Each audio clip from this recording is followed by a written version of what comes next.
L'impression, on a dû lancer nous-mêmes notre propre atelier d'impression.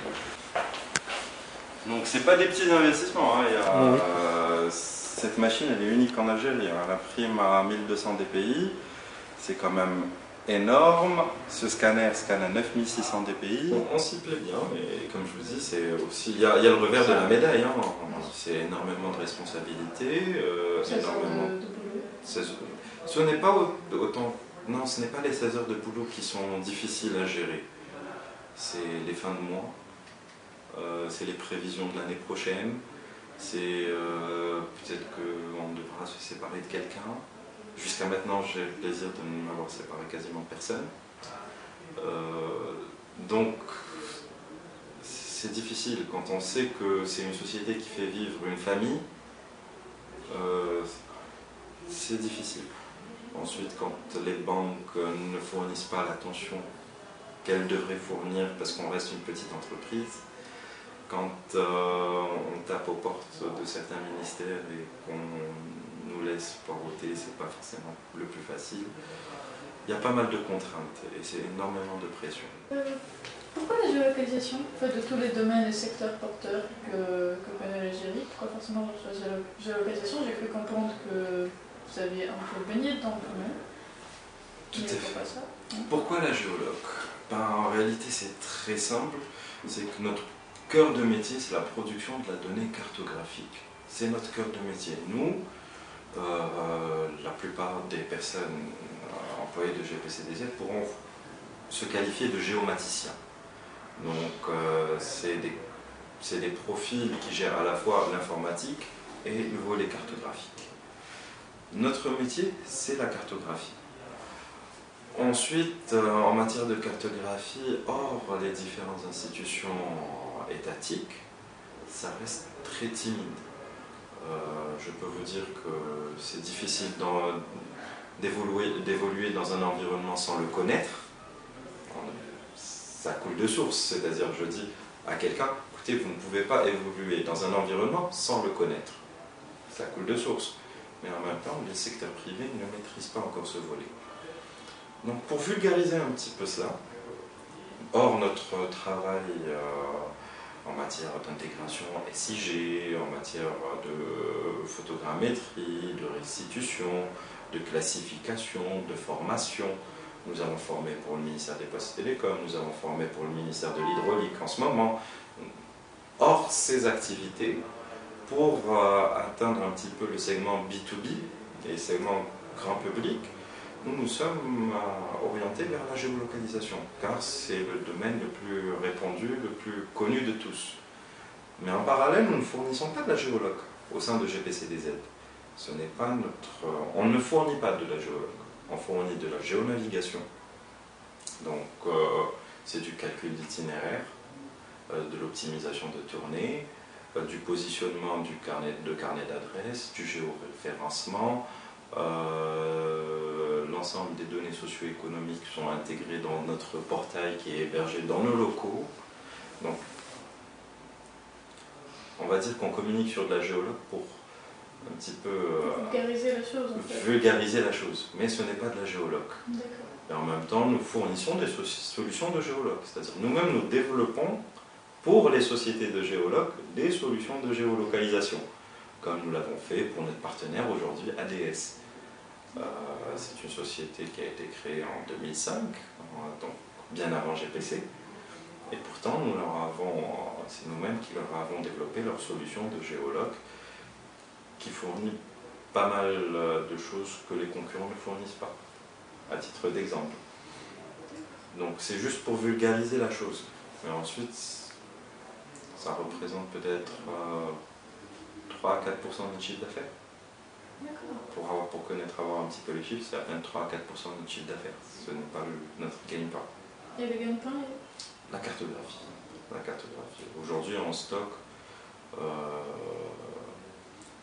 à titre d'exemple, hein, je vous donne uniquement un exemple. Le lever d'un point GPS, à précision centimétrique, coûte 20 000 dinars. Donc si on va lever un point GPS, ça coûte 20 000 dinars. Nous, au niveau de GPCDZ, on fait du levé aérien ou satellitale. Donc on arrive à exactement la même précision. Mais on fournit dans 1 hectare un nuage de points de quasiment 10 000 points. Donc, sur une surface d'1 hectare, on fournit quasiment 10 000 points. 7 hectares est facturé à 4 000 dinars. Cette prestation est exécutée dans nos locaux, sans déplacement. Donc la technologie, oui, elle apporte beaucoup de choses. Et regardez la différence. Vous avez le choix entre un lever terrestre, vous envoyez votre brigade, votre équipe, etc. C'est 20 000 dinars le point. Vous sollicitez GPCDZ, on le fait par prise de vue aérienne, ça vous coûte 4 000 dinars de l'hectare. Et c'est là notre plus grand chiffre d'affaires, c'est grâce à ça. Ensuite, il y a le volet formation, il y a le volet logiciel.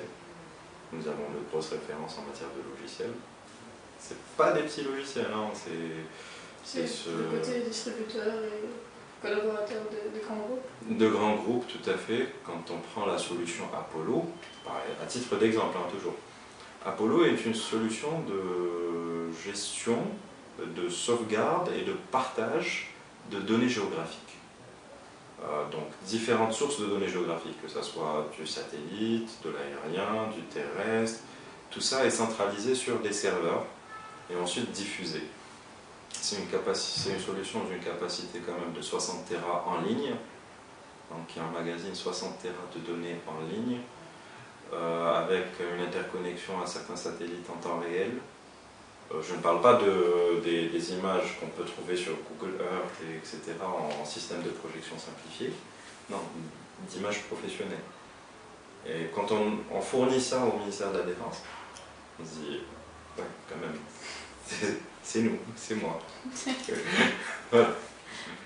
C'est bizarre, là. Dans ma question, il y a écrit quelles ont été les difficultés rencontrées. L'entrepreneuriat, des difficultés rencontrées, c'est bizarre ça. Ouais, il y a énormément de difficultés, hein. C'est pas facile. Je pense que ça dépend aussi du secteur d'activité. On me dit souvent, nul n'est prophète dans son pays. Je ne sais pas si là on est en train d'essayer de me décourager, parce qu'on vous décourage très très souvent. On vous décourage. Oui, je crois que c'est le plus grand... Pour ma part, c'est le plus grand problème. C'est plutôt le fait qu'on décourage, qu'il n'y a pas assez d'encouragement dans ce sens-là. Quand quelqu'un dit je veux être entrepreneur, c'est vrai. Comme s'il avait dit je crois en l'existence des extraterrestres et encore. Voilà, c'est vrai, c'est totalement vrai, mais en parallèle, on voit que l'État fournit énormément d'aides. Exactement. Ces aides, c'est bien. C'est franchement extraordinaire, hein, quand on voit ce que fait l'ANDI pour les investissements en Algérie, quand on voit l'ANSEJ, quand on voit l'ANEM, quand on voit l'ANGEM. Mais si on va dans le fond, si on creuse, là on se frotte à de réelles difficultés. Si je vais vers une société ANSEJ, savez-vous que les banques ne financent pas tout ce qui est intellectuel? Elles ne financent que ce qui est marchandise, investissement matériel. Or, aujourd'hui, excusez-moi, quelle que soit la société qu'on veut créer, la principale difficulté, c'est la ressource humaine, c'est l'informatique, c'est l'interconnexion, c'est... J'ai vu tout récemment une étude qui dit que seuls 15% des sociétés algériennes sont interconnectées. Effectivement, et 20% d'entre elles utilisent les nouvelles technologies, soit en ayant un site web ou autre. Comment pouvons-nous travailler? C'est impossible. Quand je prends l'ANEM, je vous donne une problématique à laquelle j'ai été confronté et ça m'a fait énormément de mal et ça a ralenti mon processus d'investissement. Et bien sûr, l'ANEM est prête à financer 2 employés pour la création d'une entreprise ou un employé pour 7 employés déclarés dans le cadre de l'activité. C'est génial. Pour une durée de 2 ans. C'est magnifique. Mais est-ce que c'est cela qui m'intéresse, moi, en tant qu'entrepreneur? Non, ce n'est pas ce qui m'intéresse. Moi, je préfère que c'est une personne durant 24 mois. Ok, financez-moi 8 personnes pendant 3 mois. Ces 8 personnes, je les forme. Je leur apprends un métier, qu'ils le connaissent ou qu'ils ne le connaissent pas. Et durant les 3 premiers mois, je suis prêt à les rémunérer, à encourager la rémunération. Mais ensuite, ces personnes sont productives au bout de 3 mois. Il y a une économie d'échelle. Je ne peux pas ramener un employé et le former. Consacrer, c'est une limite basique. Hein. Je ne vais pas solliciter un senior, un employé senior pour un junior. Pour ne former qu'un seul junior. Ce n'est pas possible. Sur une période de 2 ans, je vais dans le mur. Laissez-moi recruter 8 personnes pendant 3 mois. Je vais fournir l'effort de les former, je les déclare, je ne vais pas m'amuser à les licencier par la suite. Il faut être... Souvent, on ne va pas dans le fond.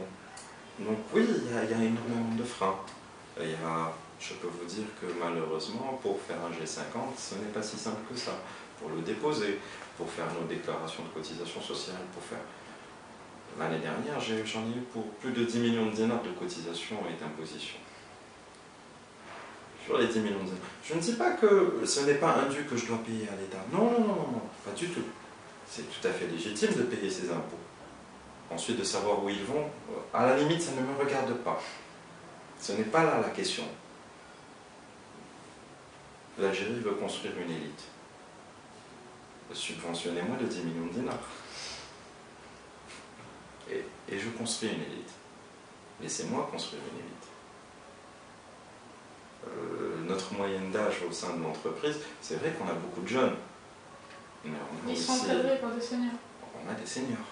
Ce savoir, l'État, à la limite, quand je dis l'État, non, pas l'État, c'est que souvent on a détruit nos seniors. C'est des gens qui ont été formés en Russie, en Hollande, en Allemagne. Énormément de choses à transmettre. Mais ils partent en retraite et ils partent en retraite et c'est fini. Ouais. Ensuite, à la limite, ils font du travail de freelance. De consulting pour des consulting. Laissez-moi recruter à plein temps et me former des gens. Laissez-moi faire une école. Laissez-moi. Il y a des difficultés. Je ne dis pas. Je ne dis bien sûr. Limite, j'ai envie de dire aujourd'hui, pour créer une entreprise, bon, l'Algérien dit souvent Sherka Helka. En Algérie, sans Sherka, c'est pas la peine. C'est pas la peine d'essayer de construire une entreprise, c'est pas possible. Il faut s'associer. Excusez-moi, c'est. Non, pour faire du service, pour faire de la prod, de l'industriel quasiment. Seul, c'est un réel défi, c'est de la folie. Il faut s'associer, il faut avoir une équipe sur qui on peut compter. Aujourd'hui, limite, c'est une personne qui gère le volet administratif, une personne qui gère le technique et une personne qui gère le commercial. Et l'Algérien a des réflexes très, on va dire, bizarres. C'est qu'on a beau avoir une structure dans la société, c'est-à-dire des commerciaux, des chargés d'affaires, un gérant. Souvent on me dit « Ah non, nous on est une grosse boîte, non, moi je ne reçois pas le commercial, il faut que je reçoive le gérant. » Écoutez, c'est pas parce que si je me déplace vers une grosse entreprise, c'est un temps que j'ai consacré en moins à mon entreprise. S'il y a des gens, ils sont faits pour. C'est pas qu'ils ils ont toute la capacité de représenter la société. Souvent on me dit « Ah mais écoutez, c'est une grosse boîte, il faut que vous vous déplaciez en personne. » Au niveau des impôts, on me dit « Ah non, vous devez venir en personne pour déposer votre extrait de revenu. » Au niveau de en personne. Je comprends mieux les 450 G en fait. Voilà. C'est que finalement, on travaille les 8 heures de la journée, les 8 heures ouvrées servent essentiellement à régler la paperasse. Ensuite, on a 8 heures, les quelques heures qui restent, on travaille. Et c'est là où on travaille réellement. D'ailleurs, la preuve, l'expérience fait une rallye. au Ibrani de 2011. C'était à quel moment? C'était après Ramadan. Oui. Et c'est durant le mois de Ramadan où on a travaillé le plus. Pourquoi? Parce que le secteur économique algérien s'endort, donc nous on a l'occasion de travailler en interne. Et c'est là où on a réellement donné le plus gros coup. Pourquoi? Donc vous attendez le prochain Ramadan pour être tranquille? Ah, le Ramadan c'est une période très difficile pour nous, hein, parce que c'est là où on travaille le plus. On travaille limite à H24. On vous ramènera des volets avec la chocolat fondue. C'est gentil. Donc ce n'est pas le secteur de la localisation mais la cartographie, qui est le plus gros chiffre d'affaires. Et je me demandais comment vous voyez en fait un peu l'avenir du secteur ici, vu que c'est assez... Ça dépendra de l'Algérie. C'est un secteur qui est très demandé. C'est pas une priorité en elle-même, mais c'est une histoire d'optimisation. Si les sociétés sont concurrentielles, on est dans un environnement concurrentiel, ça va évoluer. Ça va évoluer, on sera de plus en plus sollicité. Voire exploser. Pardon? Voire exploser. Je l'espère, je l'espère bien. Mais ensuite, si on est dans un climat de méfiance et de non-concurrence et de monopole, ça sera très très très difficile. Je vous donne un exemple. Nos soumissions, c'est généralement, on travaille quasiment sous soumission, donc sous appel d'offres. Généralement, c'est des appels d'offres internationaux. Ma dernière soumission remonte au mois d'août dernier. Donc c'est un projet qui a été lancé par une société que je ne m'aviserai pas de citer, mais ils nous ont fait travailler pendant 3 mois pour répondre à cet appel d'offres. À la fin, en 3 mois, quand je dis 3 mois, c'est une équipe de 5 personnes en Algérie, plus l'équivalent à l'étranger. L'acquisition d'images satellites pour situer la zone, voir comment ça va évoluer, etc. etc. Grosso modo, l'étude de cette soumission m'a coûté 3 millions de dinars. A coûté à GPC 3 millions de dinars pour répondre à cette soumission. Le jour de l'ouverture des plis, étant donné qu'on aime bien recevoir le chef d'entreprise, donc c'est moi-même qui me déplace à RZE pour déposer mon offre. Sur la route, on m'appelle, on me dit l'appel d'offres est annulé. Mon colis n'a même pas été ouvert, mon pli n'a même pas été ouvert. Ça fait extrêmement mal. Pas que pour moi, hein, parce que notre équipe, quand elle travaille sur un projet, ensuite elle s'éclate dans l'exécution, elle veut bien concrétiser ça. Sur la route, on m'appelle, allô, oui, vous êtes bien monsieur CGPCDZ? Oui, monsieur Bellawal, oui. L'appel d'offres est annulé. J'ai envie de crier, ah, recevez au moins nos offres, ouvrez-les. Laissez-nous croire à une possible évolution. Si ça reste monopole, si la situation de monopole reste, ça n'évoluera pas. Et c'est quoi Paris? Qu'est-ce que vous pensez que ça sera de quel côté? Vous espérez d'une mission? Mon pari, c'est que l'Algérien ait le cran de prendre des décisions. C'est pas que l'Algérien de ces sociétés ne sache pas faire le travail, non. Il sait très bien le faire. Mais il a peur. Il a peur pour son poste. Il a peur de se faire taper sur les doigts. Il a peur. Donc c'est ce qu'on préfère faire. On préfère noyer la prestation cartographique dans des projets d'envergure et les confier aux sociétés internationales. Et ces sociétés internationales facturent ça au prix très très exorbitant et rémunèrent l'Algérien qui va exécuter ses travaux dans le meilleur des cas pour des clopinettes, parce que sinon il va faire le travail en Inde, en Tunisie, et je peux vous parler de beaucoup de projets similaires. Alors que c'est strictement interdit par la loi. Mais pire, il y a quelques années, je crois même c'était en 2011, il y avait le ministre, enfin plutôt le chef du gouvernement de l'époque, qui avait incité à ce que les sociétés nationales aillent plus vers les bureaux d'études et les prestataires algériens plutôt que les bureaux d'études étrangers. Alors je vais vous raconter une anecdote. Et je risque même de ne plus travailler suite à cette anecdote. L'un de nos plus gros clients a lancé un appel d'offres pour la sous-traitance de la production de données cartographiques. Un appel à candidature. Une trentaine d'entreprises algériennes ont répondu à cet appel d'offres. Seules 5 d'entre elles ont été retenues. Ces 5 d'entre elles, sur la base d'une étude de capacité financière, de moyens humains, etc. Les 5 retenues ont eu à faire un test terrain. C'est-à-dire on leur a fourni des jeux d'images, etc. pour fournir un échantillon de données. Les 5 entreprises ont fait le travail. Ces 5 entreprises, on se connaît. Donc, on ne parle pas de concurrence, aujourd'hui j'aime bien parler de partenaires. Parce que c'est ces concurrents, ces partenaires qui crédibilisent ma démarche. Sans eux, je ne vis pas. Nous avons répondu. Hop, nous avons été classés premiers. On se dit, ah, enfin on va travailler.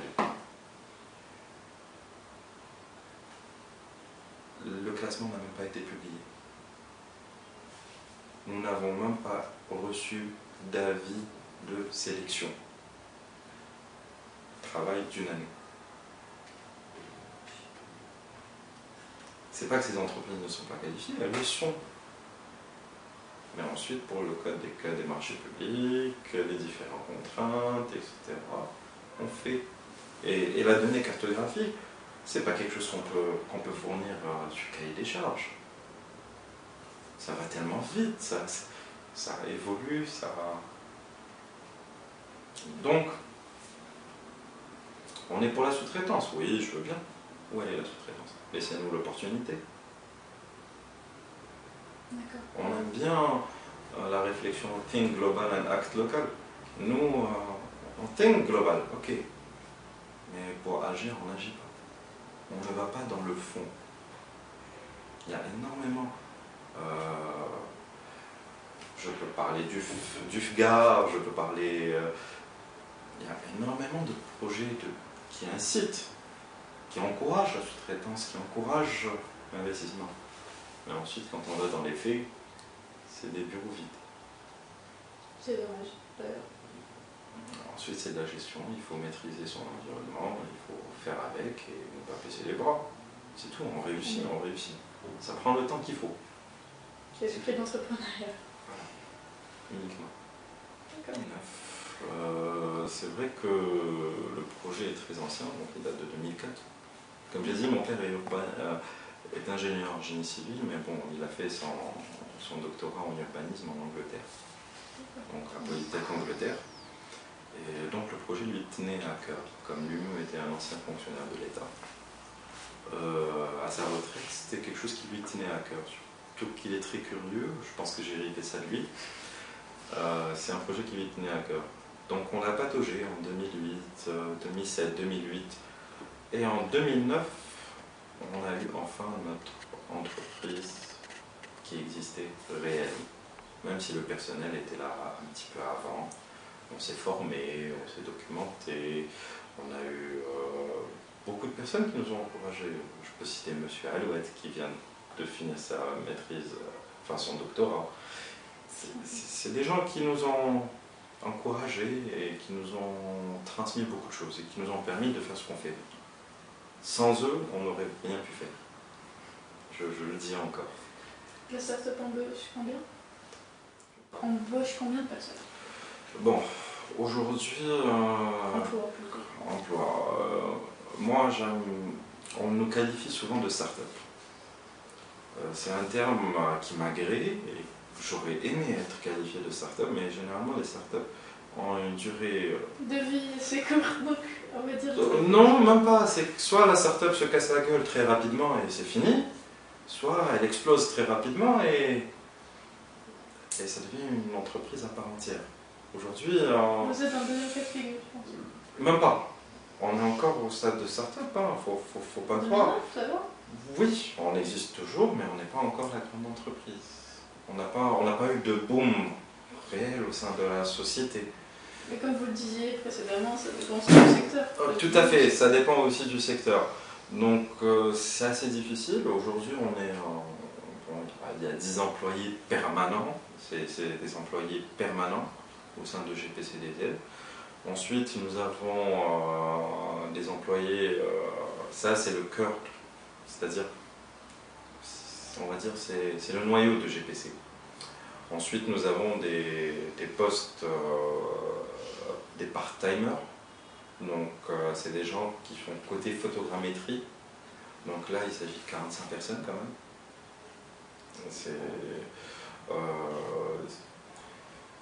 J'aurais aimé les avoir à plein temps.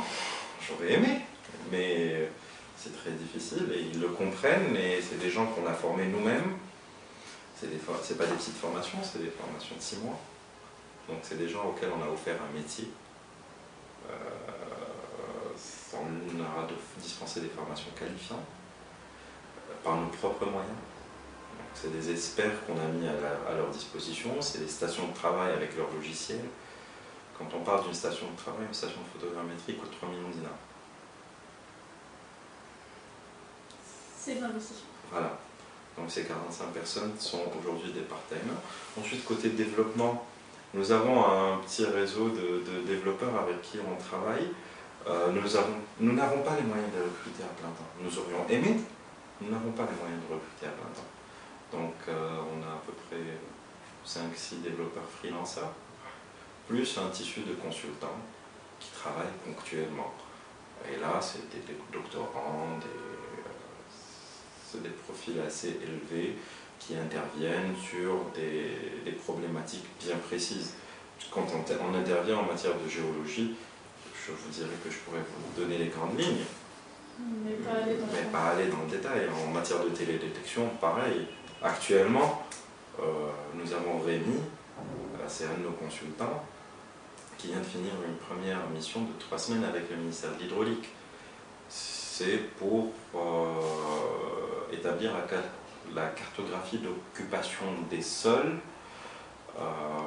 pour des besoins de prévision de consommation hydrique. Donc c'est assez pointu en fonction des différentes récoltes, etc. Il faut être limite agronome et télédétecteur, plus informaticien pour arriver dans ce domaine. Mais des gens comme lui, on compte une dizaine dans le monde. On le ramène ponctuellement pour ce genre de mission. Voilà. De toute façon, ce qui est un suivi, ce qui est surtout les experts de chaque domaine, et ça se complète dans un process. Tout à fait, aujourd'hui c'est obligatoire. C'est obligatoire. On ne peut pas. Tous les domaines sont transverses. Les profils s'imbriquent. Aujourd'hui, dans le domaine, il faut être minimum informaticien. Il faut être cartographe. Et ensuite, avoir d'autres formations, soit commerciales pour assumer un poste de chargé d'affaires, soit, quand je dis commercial, il ne faut pas voir ça dans le volet sens des affaires uniquement. Il faut quand même maîtriser le code des marchés publics, les différentes lois de finances, les différents décrets, les différents... Aujourd'hui, un petit exemple. Toute prestation découlant du domaine informatique n'est pas sujet et dispensée de la procédure d'appel d'offres. C'est le décret interministériel de février 2011. Il y a des finances complémentaires. C'est un décret interministériel. Donc, depuis février 2011, publié sur le journal officiel en date du février 2011. Donc, qui dit que toute prestation dans le domaine de l'informatique, de l'étude à la réalisation, est dispensée de l'appel d'offres. Je vous défie de trouver n'importe quelle entreprise qui applique ce texte. Fourniture de bases de données, conception de système, intégration de système, études, appel d'offres. Pourtant le texte est là, il existe. Il est signé par le ministre des Postes et Télécoms, et conjointement avec l'ensemble des ministères. Mais il n'est pas appliqué. Il est interdit d'avoir un fax sans autorisation en Algérie. C'est une loi qui existe. Combien l'applique? Pardon? Combien l'applique? Combien? L'applique. L'applique. Applique. Ah, personne. Donc voilà, ça c'est des petites anecdotes comme ça. Et je peux en citer. Dans le cadre de nos activités, on voulait acquérir un lidar. Pour faire simple, donc pour l'acquisition de données cartographiques, on a essentiellement 4 méthodes. Le terrain, la reprise documentaire, donc reprendre des fonds de plan et ensuite y ajouter des éléments. L'image satellite ou aérienne, donc on incorpore on va dire des appareils photo dans des avions, avec des GPS et des stations inertielles et pas mal de choses, et on fait de la prise de vue.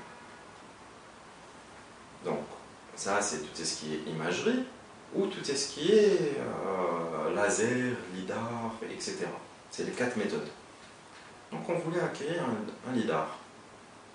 Le lidar coûte 400 000 €. Ok, il n'y a pas de problème, nous sommes prêts à réaliser l'investissement. Mais attendez, le lidar est un équipement classé sensible.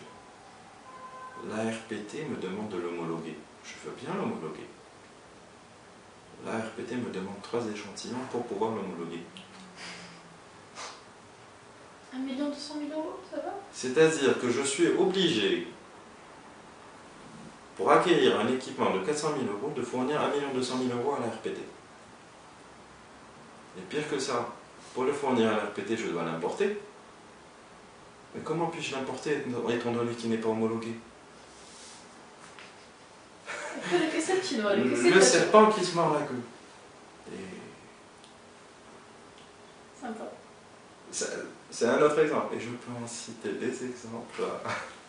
Le côté sympa de la chose, c'est de pouvoir en rire après pour... Ah, moi j'en ris, moi j'en ris. Faut vraiment avoir du courage, quoi. Je préfère en rire. Ah oui, non, je préfère. Il y a de quoi se tirer une balle dans la tête. Donc pas de lidar, c'est triste. Pas de lidar, je ne sais pas si c'est le pire ou le plus rigolo. C'est que, est-ce que le secteur étatique réalise les pertes qu'ils font? Parce qu'aujourd'hui, quand on a un taux d'attribution d'appel d'offres de 20%, par exemple, encore un petit exemple. Ok, moi en tant qu'entreprise, si dans le meilleur des cas, je gagne un appel d'offres sur 5, celui que je gagne, il va payer pour les 5 autres, pour les 4 autres. Donc finalement, si je prends 30% de marge, je suis gourmand, je prends 30% de marge habituellement. Finalement, je vais en prendre combien pour combler le manque à gagner des 4 autres études? On ne réalise pas. C'est des choses simples. Hein. C'est vraiment très simple. On n'a pas besoin de sortir de l'ENI ou de PEPSOA ou de Polytech ou autre pour réaliser ça. Tu as 20% d'attribution d'appel d'offres. Ça veut dire que c'était 20% qui te font perdre, qui remplit et qui le manque à gagner des autres.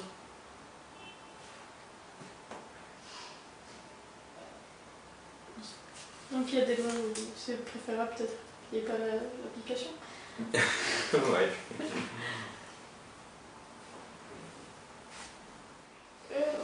Le projet Banani vous a fait gagner la titre meilleure application mobile en 2011. Que devient-il? Pouvez-vous nous en dire plus?